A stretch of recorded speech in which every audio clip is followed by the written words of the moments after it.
They say when you're in a dark space and you feel like you've been buried, in actuality, you've been planted. Well, I must have been planted deep as shit, because I was in the darkest space I have ever been in, and I could not figure out how to get out of it. People advised me to get more sleep, drink more water, eat less gluten, exercise, meditate, be mindful, read self-help books. Oh my God, I did not have the energy for any of that shit.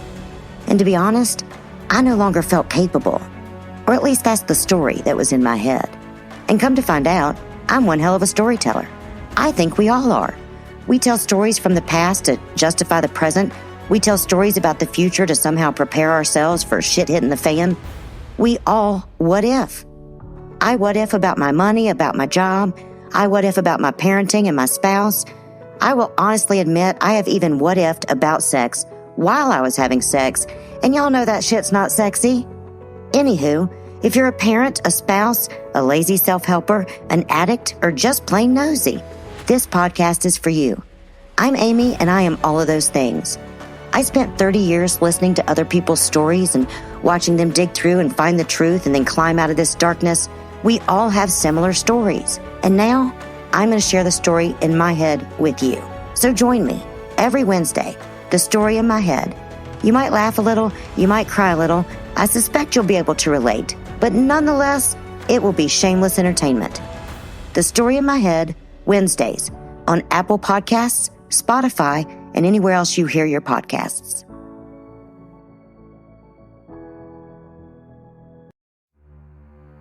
They say the truth will set us free, but not until we identify the lies that hold us hostage.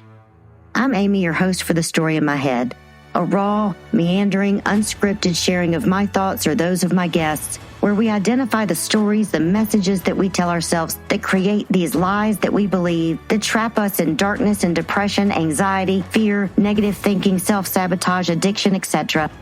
This is my experiment of trying to rewrite the stories in my head, and I ask you to join me.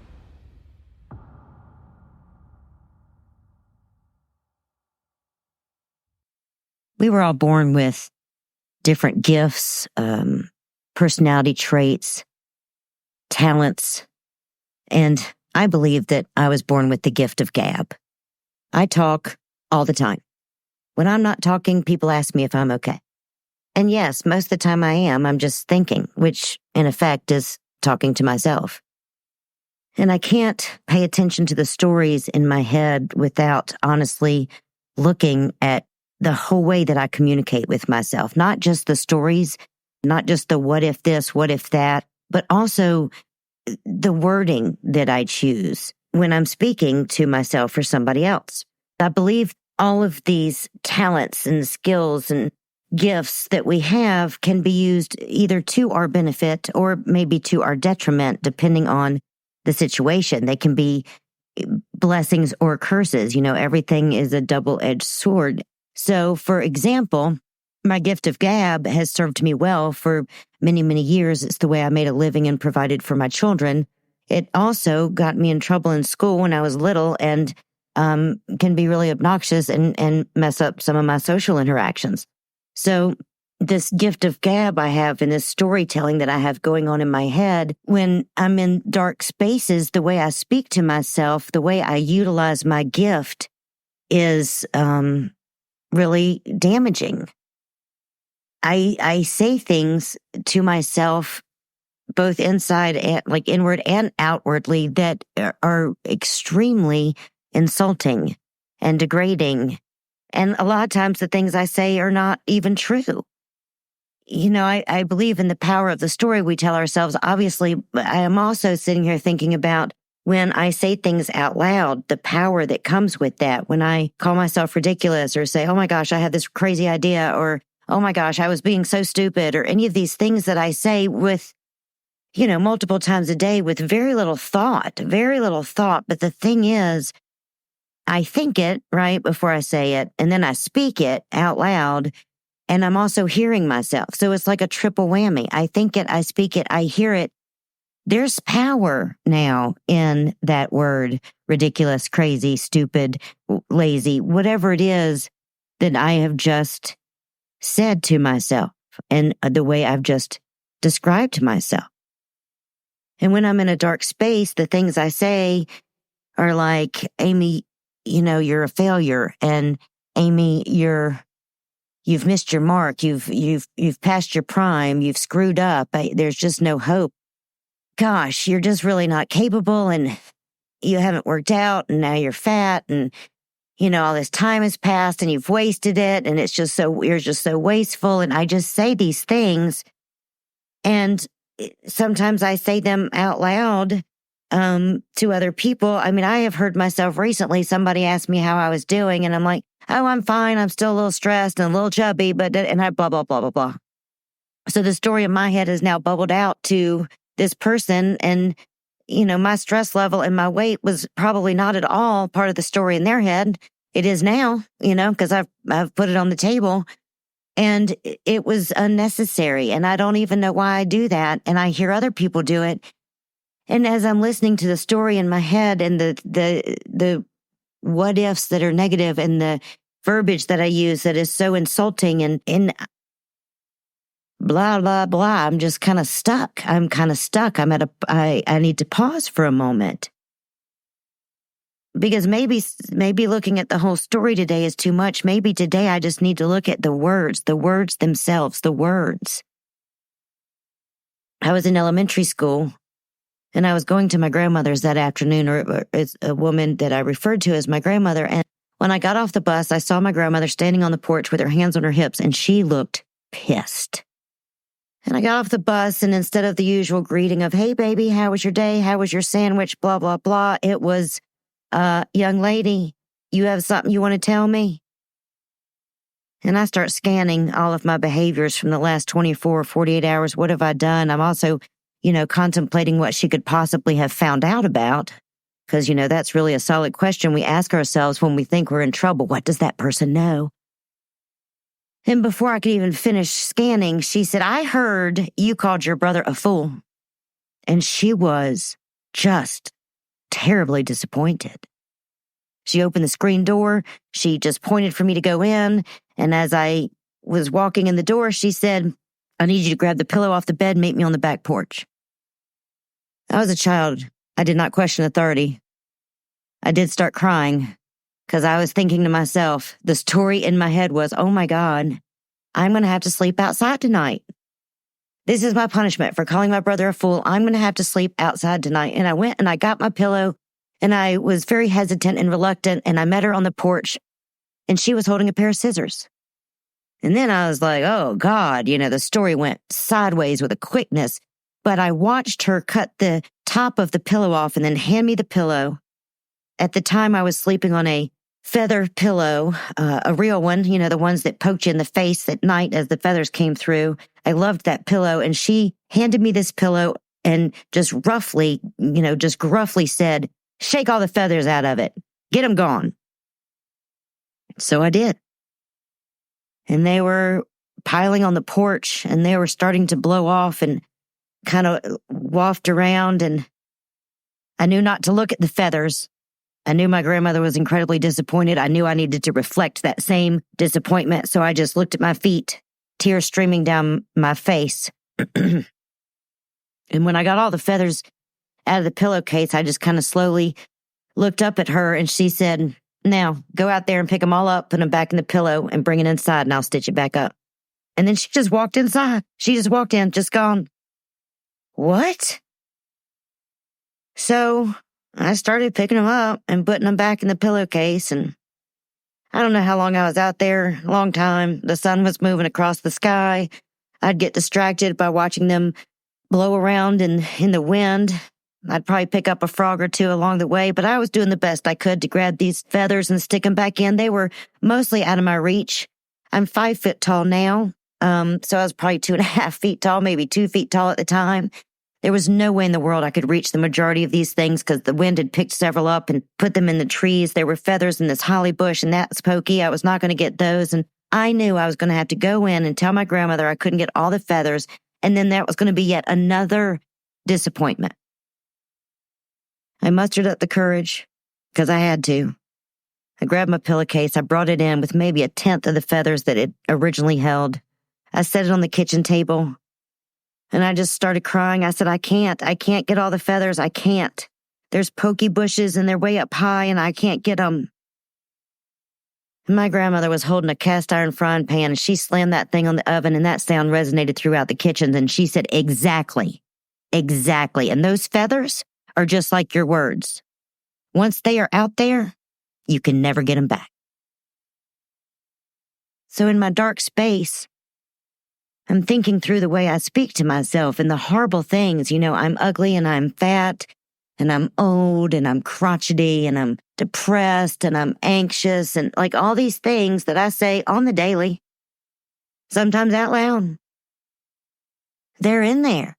They're stuck. They're in my brain. They're there and I can't get them back out. And how many times have I said these things? How many times have I said nice things to myself as compared to how many times I've said shitty things to myself?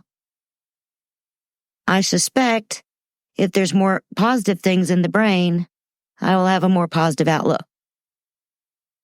That's my what if for today. What if the positives in my brain outweigh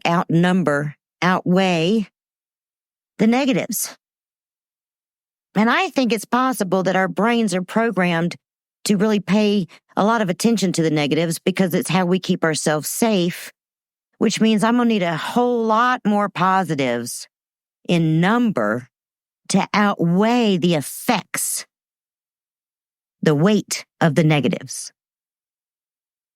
I got some work to do. I was sitting in Krispy Kreme with my mother one day, one of her favorite things to drink coffee and chat with the locals, and I was usually mouthy because I was bored out of my mind, and a gentleman called me obtuse one day. He said, "You are the most obtuse child I have ever met." I think he actually used the word brazen. I don't know. One or the other. They both probably applied, but I just remember thinking I have no idea what those words mean, but I could tell by his tone I was not supposed to say thank you. That was not going to be appropriate. And I just said, I don't know what those words mean. I don't know what that means. It was brazen. That's exactly what it was. I said, I don't know what that means. And he was like, look it up. Well, I wasn't going to do that because I was too lazy to do that. There. I wasn't lazy. I'm not lazy. I didn't want to do that. I did not want to spend my energy looking up the word brazen. There we go. Rewrite. Anywho, a week later, I'm in the kitchen with my family having dinner. I called my brother brazen. And my mom said, well, what does that mean? And I was like, I don't know. And she said, Amy, never, ever, ever use words you don't know what they mean because that could be dangerous. Dangerous? What? I'm like 12 years old or something. In my head, something that's dangerous means if I do it, I'm at risk of getting injured. So I felt like the madre was being a bit dramatic. So I dismissed it and went on about, my life and being, not wise with my words at all. 19 years old. I had just left a therapist's office and we had been talking about setting boundaries and being assertive and blah, blah, blah. Anyway, I went to go buy a pair of jeans, actually 2 pair of jeans to be exact, at this little mom and pop store. Went in, got the jeans, checked out.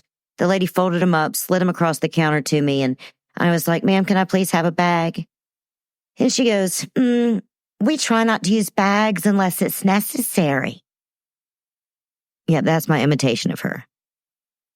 We try not to use bags unless it's necessary.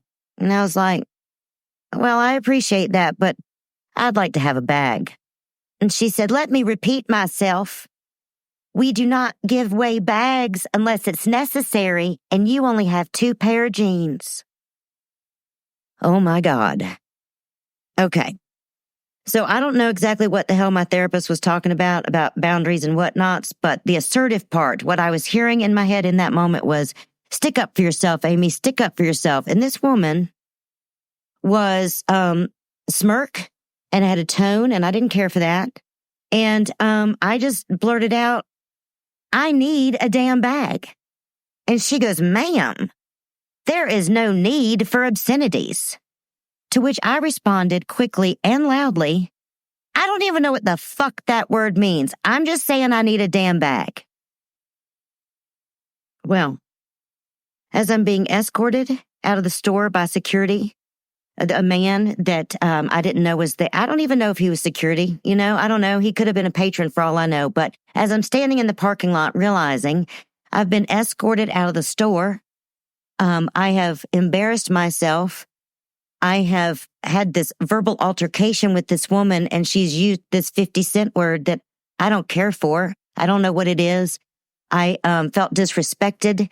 I immediately felt victimized. The story in my head was that this bitch had disrespected me, victimized me, and not given me a damn bag. Mind you, I'm in the parking lot, sans the bag.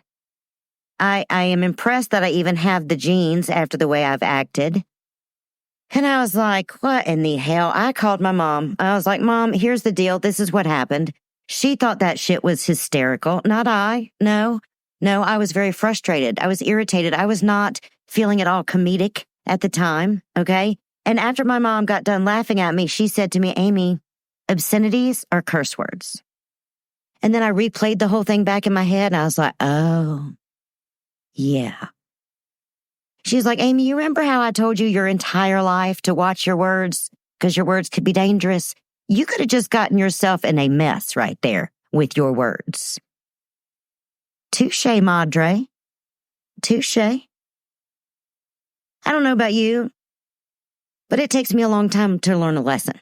I get the opportunity to learn the same lesson over and over and over. And I think every time I got it. Yep. Score. Winner, winner, chicken dinner. I have learned. But come to find out, no, I have not, because the opportunity arises again in a slightly different manner, slightly different detail. It's the same opportunity. So fast forward a little bit. I'm in my 20s, and I've always been a bit of a storyteller. I love to tell stories.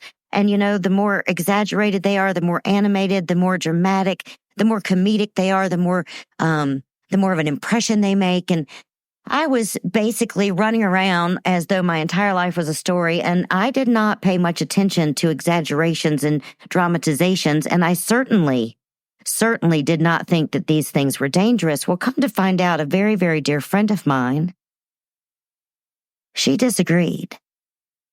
Because through my inaccurate storytelling, through my exaggerations, through my dramatizations, what she experienced was me being dishonest.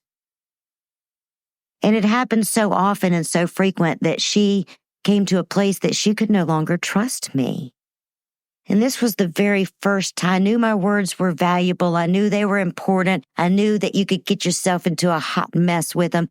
But I didn't really ever truly understand until then how my words, can be harmful to others, dangerous. Not necessarily like I'm going to get injured, but like I might get myself in a situation that I cannot get out of. Or getting out of it is going to be difficult or painful or just somehow costly because I am reckless with my words. And here I am curled up in a ball on the couch in a very dark space, telling myself that I am worthless and I am failure and I am poor and I am ugly and I am hateful and I am all these things. This is dangerous. I did my best to raise 2 sons into 2 men. And throughout the way, we would use tools to build this or do that. And I always said to my children, you guys, these are tools. Okay, these are not toys. Which means we have to be careful. We have to learn how to use them correctly, not only to be safe, but to be efficient. We don't want to hurt ourselves. We don't want to hurt anybody else. And we want to use these tools to help us do the best job that we can do with whatever this project is that we're working on. And it's taken me a long time to really understand, to the best of my ability to today, that my words are tools. I don't walk up and down the street slinging a hammer around. We are standing there and somebody's slinging around a hammer. We're going to back the fuck up because that's a dangerous person. But we sling our words around willy-nilly and it's dangerous. I don't know what's right. The older I get, the more I realize I don't know. I do know that I like to think of myself as a scientist because I like to run experiments. So I'm going to run another experiment and I'm just going to pay attention to how I speak to myself. the words that I'm going to try to catch the harsh words and the insulting and the exaggerated, the words that I say that are untrue when I call myself stupid or lazy or fat or ridiculous or a failure or whatever. Those things are not true. Just because I feel them, just because I feel like a failure doesn't mean I am a failure. I'm just going to watch my words and I'm just going to practice being gentler, kinder, more tender with my verbiage, with myself. Anywho, they say at the end of a podcast, you're supposed to ask people to do things like subscribe or click or follow, or so I don't even know what I'm talking about. So, and if you were to do those things, that would be great, and I'd appreciate it because it would support me, and that's exciting. I'd rather ask you to join me in the experiment of paying attention to how I speak to myself. I'm going to practice being kinder. I challenge you to do the same.